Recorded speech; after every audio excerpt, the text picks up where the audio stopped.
नमस्कार साथियों, मैं एस यादव एक कक्षा में आप सबका स्वागत करता हूं। देखिए साथियों, हम पढ़ रहे थे शिक्षण, जो हमारा एक महत्वपूर्ण कंसेप्ट था, और शिक्षण की इसी कड़ी के अंदर हम आगे बढ़ते हैं और अंत में पहुंचते हैं हम शिक्षण के मॉडल के ऊपर, यानी शिक्षण का एक आदर्श प्रतिरूप। जो आदर्श प्रतिरूप जब हम पहले एक मॉडल तैयार करते हैं, उसके बाद कक्ष में जाकर फिर देखिए हम पढ़ाते हैं।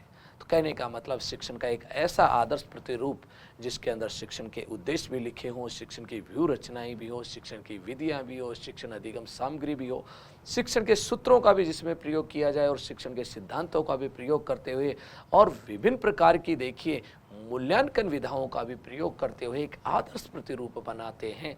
उसी प्रतिरूप को आज हम पढ़ेंगे और इसको देखिए कम से कम हम 2 भागों में बांटेंगे, क्योंकि ये शिक्षण का एक महत्वपूर्ण देखिए टॉपिक है। और विशेषकर ये जो टॉपिक पूछा जाता है व्याख्याता भर्ती के अंदर पूछा जाता है, यानी एक तरह से हम कह सकते हैं जो मनोविज्ञान वाला जो पार्ट है उसकी जो 5वीं इकाई है उसके अंदर देखिए इसको पूछा जाता है, अनुदेशनात्मक व्यू रचना वाली जो हमारी इकाई है उसमें।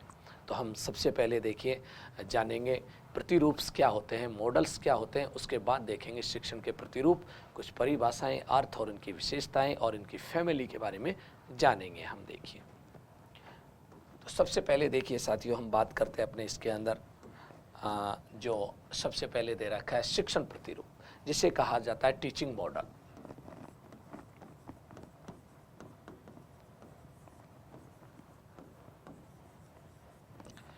टीचिंग मॉडल्स, तो सबसे पहले हम जानेंगे प्रतिमान यानी मॉडल। यह शब्द इतना आम चलन में आ जाता है कि कई बार हम इसके अर्थ की तरफ ध्यान ही नहीं देते। शिक्षण का एक आदर्श रूप, तो सबसे पहले हम मॉडल शब्द को देखें तो इसको कई अर्थों में प्रयोग किया जाता है, जैसे आदर्श रूप, जैसे महापुरुष किसी न किसी व्यक्ति के लिए क्या होते हैं, एक आदर्श रूप होते हैं और वो रोल मॉडल के रूप में कार्य करते हैं। तो एक आदर्श रूप के रूप में हम देखते हैं। दूसरा देखिए, कोई बड़ी चीज का छोटा जो रूप होता है, नमूना जिसको हम कहते हैं, बड़ी चीज का छोटा रूप क्या कहलाता है, वो भी मॉडल कहलाता है। एक आदर्श और दूसरा बड़ी चीज का छोटा रूप, उसको हम क्या कहते हैं, मॉडल या प्रतिरूप। और इस तरह से हम 3 शब्दों के अंदर इसका प्रयोग कर लेते हैं। अब देखिए हम इसे टीचिंग के अंदर भी इसी चीज़ को अपनाते हैं, जिसे कहा जाता है शिक्षण का मॉडल या प्रतिरूप या नमूना। इस चीज़ को देखिए थोड़ा सा ध्यान से समझिए। एक अच्छी शिक्षण व्यवस्था करनी है, एक बहुत ही अच्छी बेहतरीन टीचिंग करानी है, तो सबसे पहले हमें टीचिंग का एक क्या तैयार करने ना, मॉडल तैयार करना पड़ेगा, जिसके अंदर देखिए कौन सी विधि और कौन सी व्यू रचनाएं और क्या हमारे उद्देश्य होंगे, कौन सी मूल्यांकन प्रणाली, शिक्षक और शिक्षार्थी के बीच में संबंध कैसा होगा और हमारी प्रणाली को सपोर्ट करने वाली चीज़ें कौन कौन सी, सब चीज़ों को क्रमबद्ध रूप से व्यवस्थित करके जब रखा जाता है तो उसी को कहा जाता है शिक्षण का मॉडल या प्रतिरूप। इसका मतलब यह है कि ये शिक्षण का क्या बन गया, एक ब्लूप्रिंट बन गया, शिक्षण का क्या बन गया, एक खाका बन गया। अर्थात एक तरह से हम कह सकते हैं हमारी टीचिंग का क्या बन गया, एक रूपरेखा बन गई। तो देखिए ये जो आदर्श रूप है हमारे पास टीचिंग का, ये हमारे शिक्षण की क्या है, कार्य योजना, या इसी कार्य योजना को देखिए साथियों हम कहते हैं रूपरेखा, और इसी चीज को देखिए कहा जाता है ब्लूप्रिंट भी कह देते हैं। क्या कह देते हैं, ब्लूप्रिंट। किसका ब्लूप्रिंट है, ये शिक्षण के कार्यों की योजनाओं का एक आदर्श रूप है, उसकी एक ब्लूप्रिंट है। ठीक है, इसी को कहा जाता है अनुदेशनात्मक प्रारूप, जो इंस्ट्रक्शनल जिसकी हम बात कर चुके। इंस्ट्रक्शनल प्रारूप का मतलब होता है अनुदेशनात्मक, इसमें सूचनाएं जो देनी है ना बच्चे तक, उन सूचनाओं का एक डिजाइन तैयार किया जाता है। अर्थात रूपरेखा को ही हम क्या कह देते हैं, डिजाइन या प्रारूप, डिजाइन या हम कह देते हैं इसको प्रारूप। तो ये देखिए सूचनाएं देने का, टीचिंग कराने का क्या है, प्रारूप है, इसलिए इसे कहा जाता है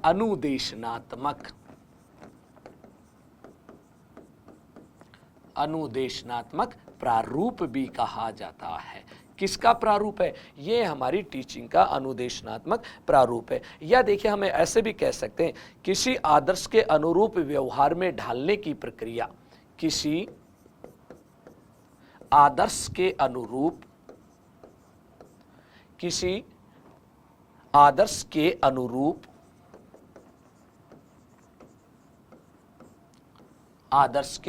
अनुरूप व्यवहार में ढालने की प्रक्रिया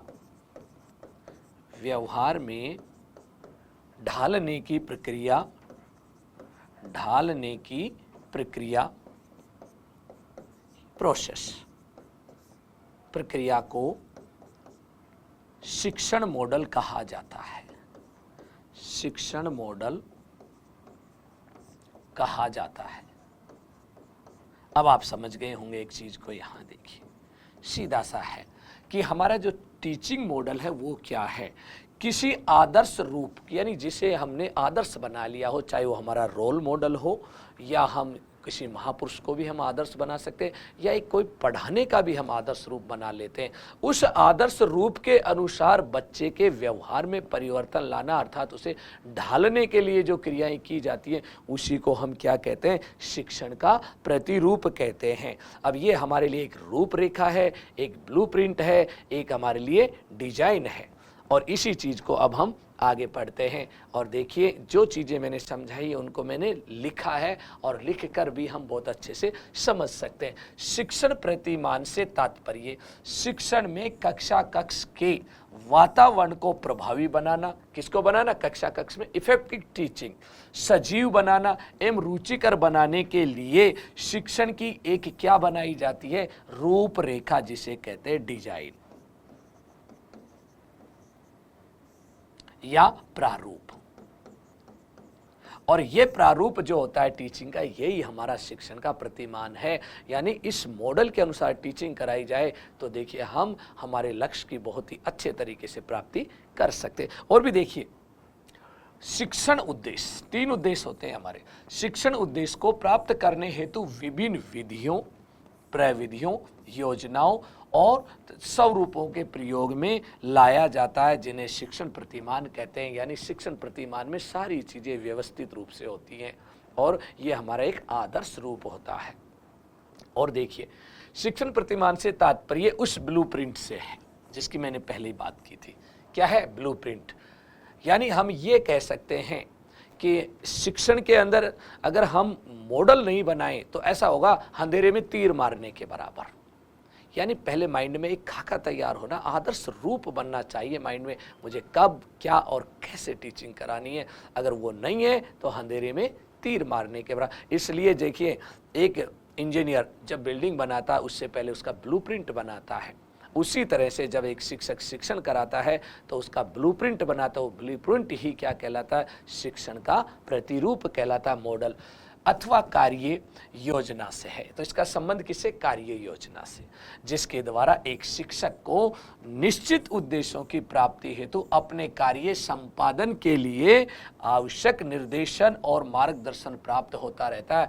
कि टीचर को ये पता रहता है मुझे क्या करना है, किस तरह से करना है और कौन से उद्देश्यों की प्राप्ति करनी है। उसके लिए बार बार क्या मिलते रहते हैं, यहाँ से निर्देशन मिलता रहता है। इसीलिए इसे कहा जाता है अनुदेशनात्मक प्रारूप। निर्देश देना क्या कहलाता है, अनुदेशन, इसीलिए कहते हैं अनुदेशनात्मक प्रारूप।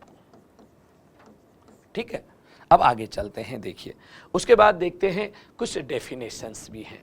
जैसे ईगन के अनुसार, पॉल डी ईगन ने कहा था विशिष्ट अनुदेशनात्मक लक्ष्यों। देखिए अनुदेशनात्मक जो लक्ष्य होते हैं वो कैसे होते हैं, ये कई बार पूछा जाता है। अनुदेशनात्मक लक्ष्य होते हैं विशिष्ट होते हैं, सामान्य नहीं होते हैं। याद रखना ये क्वेश्चन भी पूछा गया है पेपर्स के अंदर। अनुदेशनात्मक लक्ष्य या उद्देश्य होते हैं विशिष्ट, सामान्य नहीं। आगे चलिए, की प्राप्ति के लिए निर्मित उपचारात्मक शिक्षण व्यू रचनाएं ही प्रतिमान है। यानी ये जो कक्षा कक्ष में ये विशिष्ट उद्देश्य वो होते हैं जो व्यवहारगत होते हैं, जो कक्षा के अंदर पढ़ाते समय बच्चों के व्यवहार में परिवर्तन लाना चाहते हैं, वो हमारे उद्देश्य होते हैं, जिन्हें क्या कहते हैं, विशिष्ट या प्राप्य उद्देश्य। इन्हें प्राप्त उद्देश्य भी कहा जाता है, व्यवहारगत उद्देश्य भी कहते हैं, जो कक्षा में हम किसके माध्यम से लाना चाहते हैं, टीचिंग कराकर। कौन सी टीचिंग, उपचारात्मक शिक्षण कराकर हम प्राप्त करना चाहते हैं। और देखिए जायसी एंड व्हील के अनुसार ये बहुत ही महत्वपूर्ण, इनका देखिए मॉडल ऑफ टीचिंग नामक किताब लिखी थी जायसी और वेल ने, और सबसे ज़्यादा वर्क किया था मॉडल्स के ऊपर इनके द्वारा ही किया गया, मार्स व्हील के द्वारा और ब्रूस जायसी के द्वारा। Model of teaching, model of teaching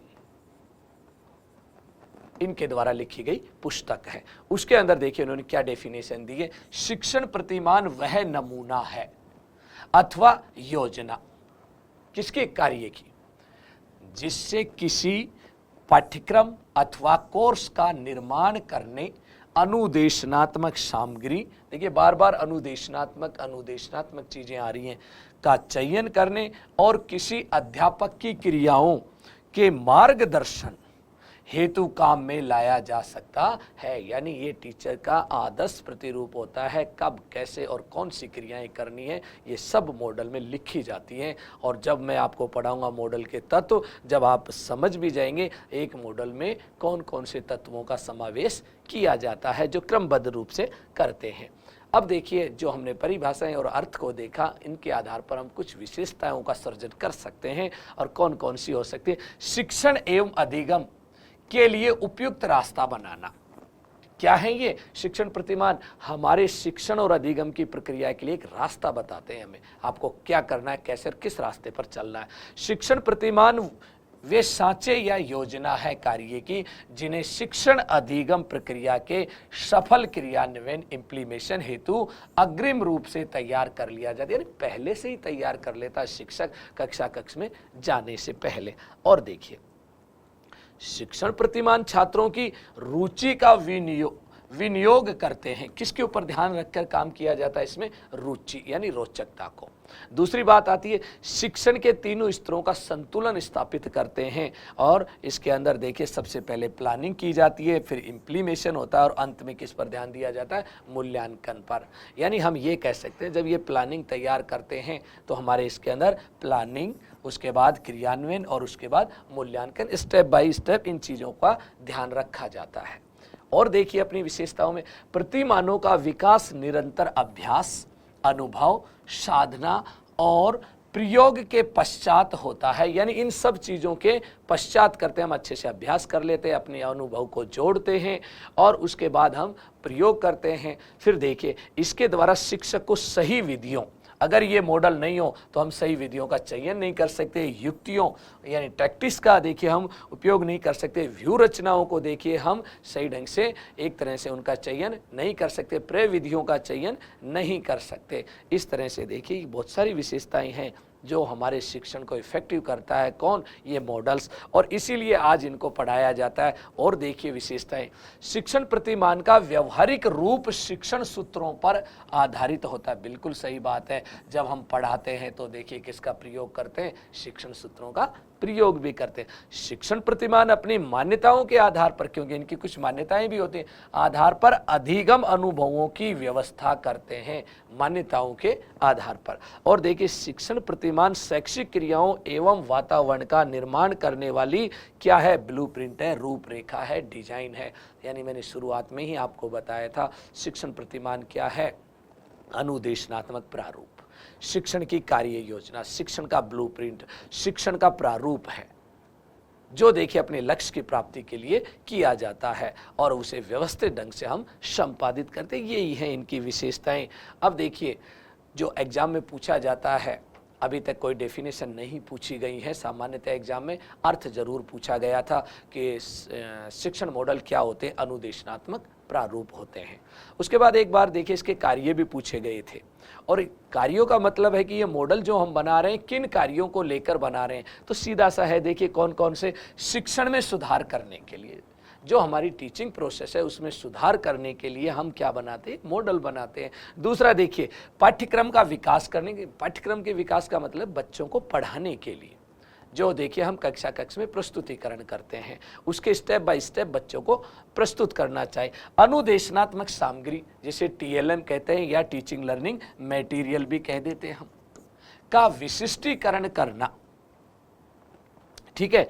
मार्ग निर्देशन करना, अब देखिए मार्ग निर्देशन किसका किया जाता है? शिक्षक का मार्ग निर्देशन कौन करते हैं? शिक्षण के प्रतिमान, इसलिए भी इनका प्रयोग करते हैं हम। उसके बाद शिक्षण के उद्देश्यों की प्राप्ति करना बहुत ही महत्वपूर्ण है। शिक्षण के ज्ञानात्मक, भावात्मक और क्रियात्मक तीनों उद्देश्यों की प्राप्ति करने के लिए शिक्षण के मॉडलों को बनाया जाता है। यही इसके कार्य हैं। 1 नंबर कार्य, 2 नंबर कार्य, तीसरा, चौथा और पांचवा, ये 5 कार्य हैं। शिक्षण में सुधार करना और पाठ्यवस्तु का विकास करना, अनुदेशनात्मक सामग्री का विशिष्टीकरण करना, मार्ग निर्देशन करना और शिक्षण के उद्देश्यों की, यानी उद्देश्य, निर्देशन, सामग्री, विकास और सुधार, और इन्हीं 5 कार्यों को हम कहते हैं शिक्षण के प्रतिमान। अब देखिए अपने इसके अंदर हम आगे बढ़ते हैं और आगे देखिए हम देखते हैं मूल रूप से आता है शिक्षण प्रतिमान के आधारभूत तत्व। ध्यान से देखना, शिक्षण के जो आधारभूत तत्व माने गए हैं मॉडल के अंदर, प्रमुख रूप से तो 4 माने गए हैं। कितने माने गए? 4। एक बार ये एग्जाम में आया था और इसे डिलीट करना पड़ा था इसको। क्यों? क्योंकि अलग अलग विद्वानों ने अलग अलग माने, किसी ने 4 माने, किसी ने 5 माने और किसी ने 6 माने। हम बात करते 4 कौन से हैं सबसे पहले, उसके बाद फिर 5 पे आएंगे, फिर उसके बाद 6 पे आएंगे।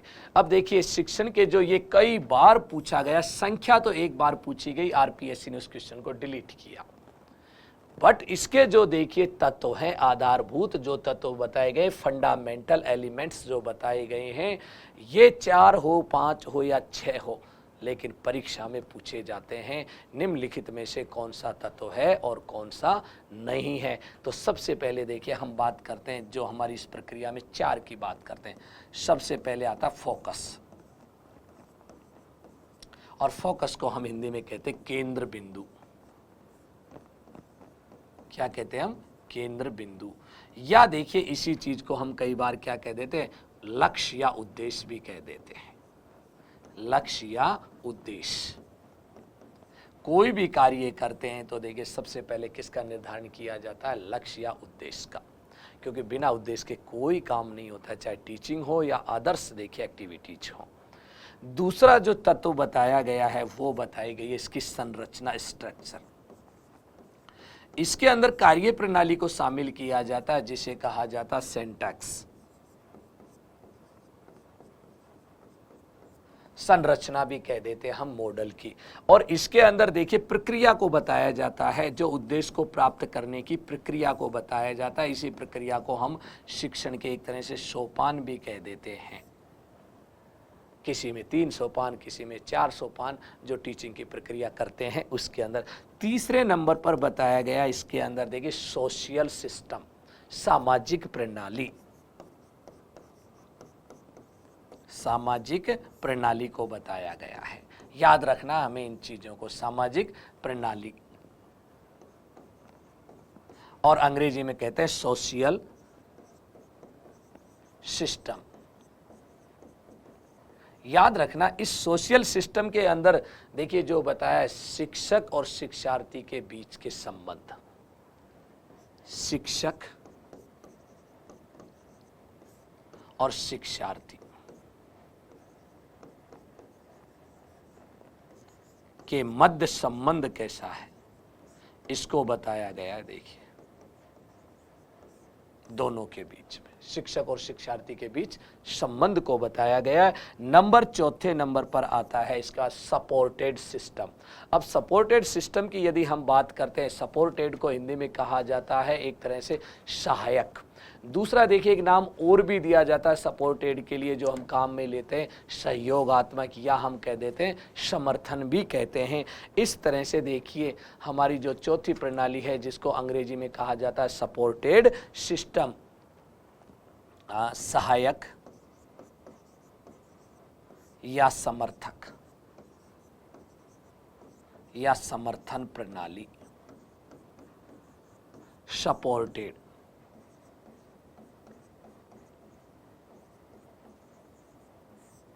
सपोर्टेड, अगर हम सपोर्टेड की बात करते हैं यहां पर सपोर्टेड सिस्टम, ये 4 बताए गए हैं कुछ विद्वानों ने। अब सपोर्टेड जो प्रणाली है इसी में एक चीज को और शामिल कर दिया जाता है जिसे हम 5वें नंबर पर लिखे। अच्छा, सपोर्टेड का मतलब ये होता है जो टीचिंग करा रहे हैं उसको देखिए एक तरह से सहायता प्रदान करने वाली चीजें कौन कौन सी, जैसे टीचिंग्स ऐड होते हैं। इसके अलावा और भी बहुत सारी चीजें होती हैं। कक्षा का वातावरण होता है जो देखिए हमें सपोर्ट करता है, कक्षा का वातावरण है, टीचिंग एड्स हैं, ऐसी बहुत सारी चीजें हैं जो हमारे को शिक्षण कराते समय क्या करती है, सपोर्ट करती है। उसके बाद देखिए कई विद्वान इसी में शामिल कर लेते हैं मूल्यांकन प्रणाली को, और कई देखिए इसे अलग से करते हैं। जो 4 होते हैं ये, और 5वां आता है मूल्यांकन प्रणाली। 5वीं कौन सी आती है, मूल्यांकन प्रणाली यानी इवोल्यूशन। 5वें नंबर पर हम जिसे शामिल करते हैं इवोल्यूशन सिस्टम, मूल्यांकन प्रणाली। अब देखिए मूल्यांकन करने की विधाएं जो होती हैं, एक मौखिक होती है, एक लिखित होती है। लिखित के अंदर भी वस्तुनिष्ठ या एक तरह से निबंधात्मक, और एक तीसरी होती है प्रायोगिक। इनमें से कोई सी भी प्रणाली हो सकती है, मौखिक या लिखित या प्रायोगिक। ठीक है, कोई सी भी। लिखित 2 तरह की, वस्तुनिष्ठ या निबंधात्मक प्रश्नों के रूप में, कैसे भी। ये 4 हैं हमारे पास, याद रखना इसके तत्व। अब 4 के बाद 5वां था मूल्यांकन। कई विद्वान इन दोनों को एक ही बना देते हैं इनको। और 6ठे नंबर पर कहा जाता है भाई ये जो मॉडल हमने पढ़ाया है इसका उपयोग क्या है, कोई काम का भी है या नहीं, या हमारे शिक्षण में अगर हम प्रयोग करते हैं तो इसका क्या प्रयोग है, उसे कहा जाता है अनुप्रयोग या उपयोग। 6ठे बिंदु में हम जो शामिल करते हैं उपयोग, तो कई विद्वान इन 4 को शामिल करते हैं, कई इसमें 5वें को शामिल करते हैं, तो कई इसमें 6 को शामिल करते हैं। इस तरह से देखिए शिक्षण प्रतिमानों के 4 होते हैं प्रमुख रूप से तत्व। उसके बाद आता है 5वां मूल्यांकन सिस्टम, और 6ठे नंबर पर आता है जिसको हम क्या कहते हैं, इसका उपयोग। किसका, जिस मॉडल को बनाया गया है उस मॉडल का उपयोग। याद रखना, बहुत ही important, very very important part है ये आपको 6 के 6 बिंदु याद होने चाहिए एक एक करके। और एक एक की मैंने व्याख्या करके भी बताया किस में क्या चीज़ को पढ़ा जाता है। जब मैं मॉडल पढ़ाऊंगा तो ये 6 बिंदु पढ़ाऊंगा एक एक करके, जब बात भी करेंगे हम। उसके बाद आता है शिक्षण प्रतिमान के परिवार, फैमिली ऑफ किसकी, एक तरह से हम families of the models of teachings. हमारी जो टीचिंग्स जो है इस प्रणाली को देखिए अलग अलग विद्वानों ने अलग अलग, प्रमुख रूप से देखिए अगर हम फैमिली की बात करते हैं तो 4 भागों में बांटा गया है टीचिंग के मॉडल्स को। अब 4 भाग देखिए एग्जाम में एक बार तो यही क्वेश्चन पूछा गया है कि शिक्षण प्रतिमानों के परिवारों को कितने भागों में बांटा गया, कितने भागों में बांटा गया, 4 भागों के अंदर बांटा गया है देखिए। और 4 भागों के अंदर बांटने के लिए अलग अलग विद्वानों ने अलग अलग तरह से बताया। किसी ने इसे कहा ऐतिहासिक मॉडल। ऐतिहासिक का मतलब होता है पुराने मॉडल जो इतिहास पर आधारित है, जैसे सुकरात का जो मॉडल है देखिए इसे कहा जाता है सुकरात शिक्षण प्रतिमानी मॉडल भी कहते हैं, जो सुकरात ने दिया था, ऐतिहासिक।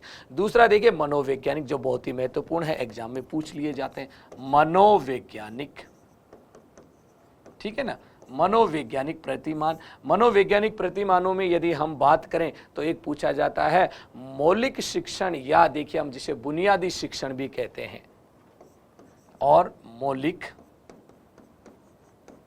शिक्षण प्रतिमान। और मौलिक शिक्षण प्रतिमान की बात करें तो ये किसका है, ग्लेसर का। ग्लेसर द्वारा दिया गया देखिए जिसे कहा जाता है बेसिक टीचिंग मॉडल के नाम से हम जानते हैं। उसके अलावा और भी मनोवैज्ञानिक के अंदर जो मॉडल पाए जाते हैं, जैसे फ्लेंडर का अंतःक्रिया का मॉडल, अंतःक्रिया का मॉडल, नेस ए फ्लेंडर्स का देखिए यूएसए के एक शिक्षा शास्त्री फ्लेंडर्स, और इन्होंने देखिए एक मॉडल दिया था, वो किस में आता है, मनोवैज्ञानिक। इसके अलावा देखिए एक कंप्यूटर आधारित शिक्षण प्रतिमान और है, कंप्यूटर शिक्षण प्रतिमान। और कंप्यूटर पर आधारित जो शिक्षण प्रतिमान है ये देखिए स्टोलरो, डेविड और लॉरेंस द्वारा दिया गया। दो देखिए शिक्षा शास्त्रियों द्वारा, जिनका पूरा नाम यदि हम देखते हैं लॉरेंस स्टूलरो और डेनियल डेविड और लॉरेंस स्टूलरो द्वारा दिया गया मॉडल किस पर? कंप्यूटर। कई बार पूछा गया एग्जाम में। इसके अलावा ये भी पूछा गया बेसिक मॉडल किसका था? ग्लेशियर का। अंतःक्रिया का मॉडल भी पूछा गया, ये किसका? फ्लेंडर का। तीन मॉडल कैसे हैं ये मनोवैज्ञानिक याद कर लेना, ये एग्जाम में पूछ लिए जाते हैं तीनों। तो पहला ऐतिहासिक पढ़ा, दूसरा मनोवैज्ञानिक, और तीसरा आता है देखिए हमारी टीचर्स जो ये कहते शिक्षक शिक्षा के क्षेत्र के अंदर देखिए मॉडल्स का प्रयोग किया जाता है। जो बीएड कॉलेजों के अंदर भी देखिए शिक्षकों के व्यवहार में परिवर्तन लाने के लिए जो मॉडल्स का उपयोग करते हैं। कुछ बताए गए आधुनिक शिक्षण मॉडल। इस प्रकार से चार प्रकार के परिवारों का गठन किया गया अपने इसके अंदर, और इन चारों प्रकारों को देखिए हमने लिखा भी है एक जगह। सबसे पहले ऐतिहासिक शिक्षण प्रतिमान model, historical models of teaching. इसके लिए एग्जाम की दृष्टि से उदाहरण देखिए हम सुकरात का, ठीक है।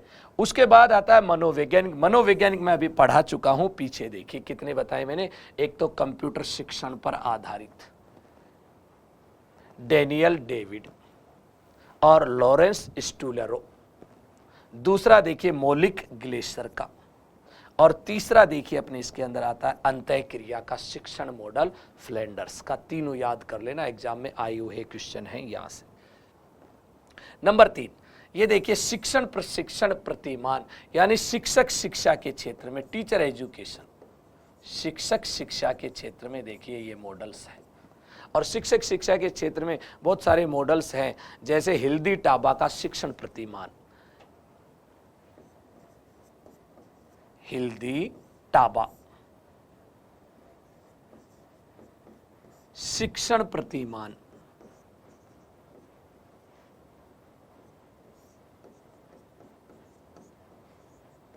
ये पूछ लिया जाता है। और देखिए इसके बाद आधुनिक शिक्षण प्रतिमान, और आधुनिक शिक्षण प्रतिमानों के अंदर देखिए व्यवहार परिवर्तन करने वाले मॉडल माने गए हैं, व्यक्तिगत स्रोत वाले मॉडल माने। सूचना प्रक्रिया मॉडल देखिए इसके अंदर सबसे ज्यादा फेमस है, सूचना प्रक्रिया, इंफॉर्मेशन प्रोसेस, सूचना प्रक्रिया और व्यवहार परिवर्तन प्रक्रिया मॉडल। अब याद रखना अपने जो कोर्स में दे रखे हैं, अपने कोर्स में ये वाला मॉडल है, कौन सा? आधुनिक शिक्षण प्रतिमान, और उसमें भी सूचना प्रक्रिया मॉडल कोर्स में, बाकी कोर्स में नहीं है। अब देखिए जायसी और मार्सा और जायसी और व्हील के अनुसार देखिए एक वर्गीकरण देखते हैं जो एग्जाम में पूछा जाता है। और देखिए जायसी और व्हील ने भी शिक्षण प्रतिमानों के 4 परिवारों में विभक्त किया एग्जाम की दृष्टि से। Very very important. एक तो ये 4 परिवार याद रखना, और दूसरा देखिए जो मैं यहां पर दिखा रहा हूं, ब्रुश जायसी तथा मार्सा व्हील का शिक्षण प्रतिमान परिवार, ये एग्जाम की दृष्टि से इंपॉर्टेंट है, जो पूछ लिया जाता है। इन्होंने मॉडल ऑफ टीचिंग नामक अपनी किताब में 4 भागों में बांटा है, और इन चारों को देखिए सबसे पहले आता है सूचना प्रक्रिया शिक्षण प्रतिमान। ये अपने कोर्स में दिया हुआ है, इसलिए वेरी वेरी इंपॉर्टेंट। और इसके 6 मॉडल होते हैं। कितने मॉडल दिए? 6। अब 6 जो मॉडल हैं ये आपको याद करके रखना, एग्जाम में पूछे जाएंगे। 6 कौन से हैं वो मैं अभी बताऊंगा। अब देखिए इन मॉडल की यदि हम बात करते हैं, जिनका नाम है सूचना प्रक्रिया शिक्षण प्रतिमान, इसके अंदर देखिए बालक को सूचनाएं दी जाती है ताकि उस बच्चे का बौद्धिक यानी मानसिक विकास हो। बालक का बौद्धिक और मानसिक विकास करने के लिए जो मॉडल बनाए गए हैं उन्हीं मॉडलों को कहा जाता है सूचना प्रक्रिया शिक्षण प्रतिमान। यानी इस बच्चे को सूचनाएं दी जाती है किसके लिए? बौद्धिक विकास के लिए, बौद्धिक विकास, या हम कह दें मानसिक विकास। और ये पेपर में आया हुआ है। सूचना प्रक्रम मॉडल या प्रतिमान की सबसे बड़ी विशेषता क्या है? बालक का बौद्धिक विकास या मानसिक विकास करना। फिर आता है देखिए सामाजिक अंतः प्रक्रिया, यानी यहां सामाजिक रूप से बच्चे की अंतः क्रिया करने के मॉडल, सामाजिक रूप से। और शिक्षण भी एक सामाजिक क्रिया है, क्योंकि हम देखिए एक तरह से अगर शिक्षण कराते हैं बच्चों को तो सामाजिक रूप से ही करवाते हैं, जैसे कक्षा कक्ष में। फिर उसके बाद आता है व्यक्तिगत, इंडिविजुअल, किसी व्यक्ति विशेष को प्रशिक्षित करते हुए देखिए प्रशिक्षण देना, और वो हमारा शिक्षण कौन सा कहलाता है, व्यक्तिगत मॉडल। और फिर आता है व्यवहार परिवर्तन, बालक का व्यवहार परिवर्तन करने के लिए जिन मॉडलों को अपनाया जाता है उन्हें कहते हैं हम व्यवहार परिवर्तन प्रतिमान। एक एक की मैं इनकी आपको वर्गीकरण करके बताऊंगा किस में कौन कौन से आते हैं, लेकिन एग्जाम की दृष्टि से सूचना प्रक्रिया शिक्षण प्रतिमान कोर्स में है, इसे अच्छे से याद कर लेना। और ये कौन कौन से मैं अब बता रहा हूँ, यहाँ सूचना प्रक्रिया शिक्षण प्रतिमान 6 हैं, 3 यहाँ पर हैं जिन्हें देखिए हम एक एक करके पढ़ेंगे। पूछताछ प्रशिक्षण मॉडल, सबसे पहले कौन सा दे रखा है, पूछताछ प्रशिक्षण मॉडल, यानी ये दे रखा है इंक्वायरी, और इंक्वायरी को परीक्षा भी कहते हैं, पूछताछ कह दो या इंक्वायरी कह दो। ये जो मॉडल देखिए दिया है रिचर्ड एक शकमैन द्वारा दिया गया है, रिचर्ड इलिनॉइस विश्वविद्यालय के प्रोफेसर से शकमैन या सचमैन भी कहा जाता है, इनके द्वारा दिया गया। और इसमें एक तरह से देखिए पूछताछ कौशल के माध्यम से शिक्षण कराने पर जोर दिया जाता है। कुछ बच्चा पूछता है तो कुछ शिक्षक पूछता है, दोनों पूछताछ के माध्यम पर शिक्षण कराते हैं। अगला आता है देखिए संप्रत्यय, कंसेप्ट अचीवमेंट मॉडल, अर्थात इसे कहा गया कंसेप्ट अटेनमेंट मॉडल्स।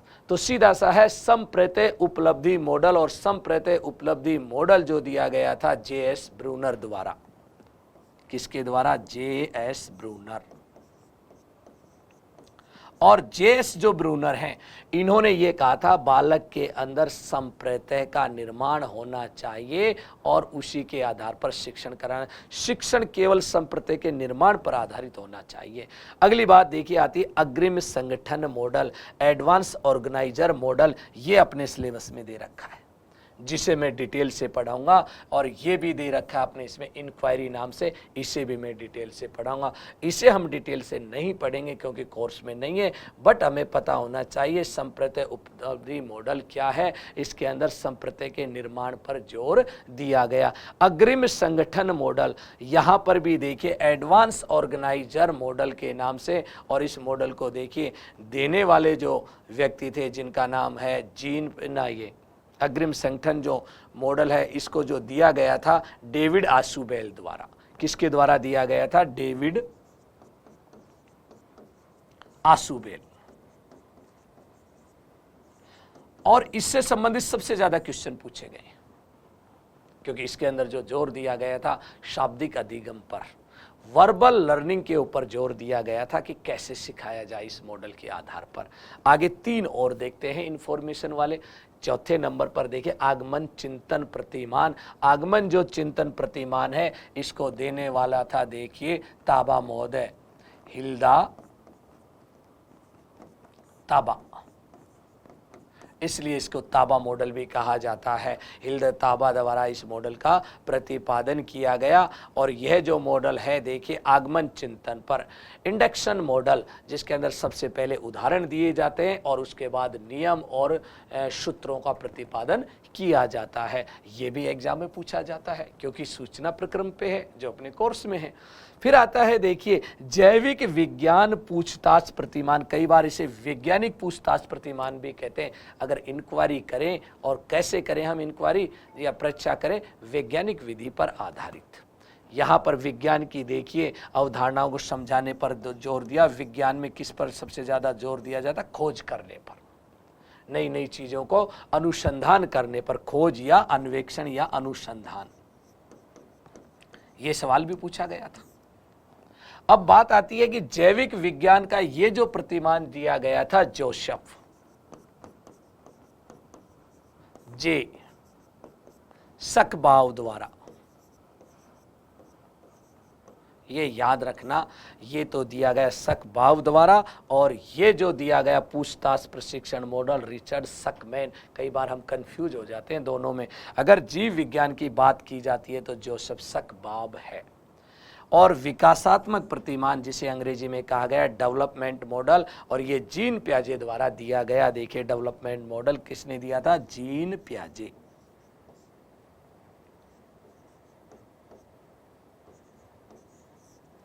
किसके द्वारा दिया गया? जीन पियाजे द्वारा दिया गया, जीन पियाजे दिया गया। देखिए तो कितने हो गए टोटल? 6 के 6 रट लेना, अच्छे से याद कर लेना कौन किसका प्रतिपादन किया। मैं डिटेल से आपको पढ़ाऊंगा। देखिए एक तो विज्ञान वाला जो कोर्स में है, दूसरा यदि हम बात करते हैं तो एक मैं आपको पढ़ाऊंगा अग्रिम संगठन, एक पढ़ाऊंगा पूछताछ, 3 पढ़ाऊंगा और 3 के केवल नाम याद करने संप्रत्यय उपलब्धि मॉडल का, और उसके बाद एक नाम करना आगमन हिल्दी टाबा का और विकासात्मक जीन पियाजे का। इस तरह से देखिए हम दूसरे प्रकार पे आते हैं सामाजिक अंतः प्रक्रियात्मक मॉडल। कई बार पूछ लेता है एग्जाम में कि ये मॉडल किसने दिया, बस आपको नाम याद करने, अभी तक तो एक भी नहीं पूछे गए हैं ये एग्जाम में, ये भी बता देता हूँ, बट पूछा जा सकता है, लेकिन पूछा जाएगा वही इंफॉर्मेशन प्रोसेसिंग वाले मॉडल 6, वो अच्छे से याद कर लेना एग्जाम की दृष्टि से। ये है। वैसे अब देख लीजिए सामाजिक पूछताछ प्रतिमान। अब देखिए सामाजिक पूछताछ प्रतिमान भी दिया गया है जो मैशियल्स और किसके बारे में, बेंजामिन कॉक्स को इसको प्रतिपादक बनाया गया। एक समूह अन्वेषण समूह के रूप में देखिए खोज करने पर आधारित, हर्बर्ट थेलन और जॉन डीवी। कक्षा सभा प्रतिमान, क्लासरूम मीटिंग का जो प्रतिमान किसके द्वारा दिया गया, विलियम ग्लेजर द्वारा दिया गया प्रतिमान। देखिए प्रयोगशाला प्रतिमान जिसे कहा जाता है लेबोरेटरी मॉडल, और ये बेथल और मायने ने दिया गया। उसके बाद आता है जूरिस प्रतिभा प्रतिमान, जूरिस पोटेंशियल मॉडल, ओलिवर और शेबर के द्वारा दिए गए ये मॉडल हैं, लेकिन फिर भी एक दो बार आप अभ्यास करेंगे तो याद हो जाएंगे। बस केवल इतना याद करना कौन सा प्रतिमान किसने दिया, 2-3 बार यदि आप इन्हें लिखेंगे तो याद हो जाएंगे। अब आता है इंडिविजुअल टीचिंग, व्यक्तिगत रूप से शिक्षण कराने वाले मॉडल कौन से? व्यक्तिगत रूप से देखिए शिक्षण कराने वाले में आता है अनिर्देशित प्रतिमान, नॉन देखिए डायरेक्टिव मॉडल किसने दिया था, कार्ल्स रोजर द्वारा दिया गया, जिसने अनुभववाद का सिद्धांत भी दिया था कार्ल्स रोजर। और देखिए जागरूकता प्रशिक्षण प्रतिमान फिट्जपल्स द्वारा दिया गया, देखिए अवेयरनेस ट्रेनिंग मॉडल, जागरूकता करने के लिए व्यक्तिगत। संरचनात्मक प्रतिमान साइंटिक्स देखिए मॉडल जो दिया गया विलियम गॉर्डन द्वारा दिया गया। उसके बाद आता प्रत्यय प्रणाली प्रतिमान, डेविड हंट जो शिक्षण का चिंतन स्तर देने वाले व्यक्ति थे जिनका नाम था डेविड हंट, उन्हीं के द्वारा कंसेप्चुअल देखिए सिस्टम प्रणाली देखिए दी गई है, और उसी को हम कहते हैं डेविड हंट का मॉडल भी कहते हैं। और देखिए इसके बाद व्यवहार परिवर्तन, तीसरी फैमिली का आती है व्यवहार परिवर्तन, बच्चों के व्यवहार में परिवर्तन लाने वाले मॉडल, जैसे अभिक्रमित अनुदेशन प्रतिमान किसका है, स्किनर का है। फिर आता है देखिए सक्रिय अनुकूलतम प्रतिमान, और ये भी किसका है, बीएफ स्किनर का, जो आप साइकोलॉजी में पढ़ते हो इस चीज को। उसके बाद आता प्रत्यक्ष प्रशिक्षण प्रतिमान। अब देखिए डायरेक्ट ट्रेनिंग मॉडल्स जो दिया है लूम्सडेन द्वारा, जिसने देखिए शैक्षिक तकनीकों को कितने भागों में बांटा था, 3 भागों में, प्रथम शैक्षिक तकनीकी, द्वितीय शैक्षिक तकनीकी और तृतीय, ये ही लूम्सडेन है। देखिए उन्होंने ये मॉडल दिया। उसके बाद देखिए बच्चों में तनाव कम करने से संबंधित प्रतिमान भी दिया गया, और डिसएंसिटाइजेशन प्रतिमान का भी देखिए निर्माण किया गया। इस तरह से देखिए हम देखते हैं ये व्यवहार परिवर्तन वाले कितने हो जाते हैं, 4 प्रकार के। ये कौन सा नंबर का परिवार है, 4। इससे पहले जो हमने देखा ये कौन सा था, तीसरा परिवार, और इससे पहले देखिए हमने देखा था वो कौन सा, दूसरा प्रकार, और सबसे पहले जो हमने देखा था पहला परिवार सूचना प्रक्रिया। और ये 6 हमें याद करने हैं अच्छे से, एक एक को देखिए हमें याद करना है जो पहले नंबर पे लिख रखेंगे। और मैं अब आपको ये मॉडल जो अपने इसके अंदर दे रखे हैं जिनको डिटेल से पढ़ाऊंगा, ध्यान रखना, पूछताछ प्रशिक्षण मॉडल, एक पढ़ाऊंगा अग्रिम संगठन मॉडल, ये टॉपिक डिटेल से हैं अपने, और उसके बाद जैविक विज्ञान पूछताछ मॉडल। इनके बाद देखिए 2 मॉडल और पढ़ाऊंगा आपको, एक तो फ्लैंडर्स का मॉडल जिससे सवाल पूछ लिए जाते हैं, फ्लैंडर्स का अंतःक्रिया का मॉडल, और एक अपने कोर्स में और दे रहा है कोऑपरेटिव लर्निंग मॉडल, अर्थात सहयोगात्मक शिक्षण या अधिगम किस तरह से कराया जाता है। इनको हम अलग से वीडियो के अंतर्गत पढ़ेंगे एक एक करके सारे मॉडल्स को, जो हमारा सेकंड पार्ट होगा। तो अच्छे से आप याद कर लेना, जिसमें मैंने मॉडल के अर्थ बताए, उसके एक तरह से विशेषताएं, और उसके बाद उसके कार्य, और मॉडल की फैमिलीज के बारे में पढ़ा, और मॉडल के तत्व पढ़ा, 4, 5 और 6 हमने तत्व पढ़े, अच्छे से याद करने। और यहाँ फैमिली को भी आपको याद करना है, कौन से मॉडल की कौन सी फैमिली है। अपने कोर्स में सूचनात्मक मॉडल है जिसके अंदर बौद्धिक या मानसिक विकास करने वाले मॉडल्स को रखा गया है। ठीक है साथियों, सेकंड पार्ट में फिर मिलते हैं जिसमें एक एक करके हम मॉडल का अध्ययन करेंगे।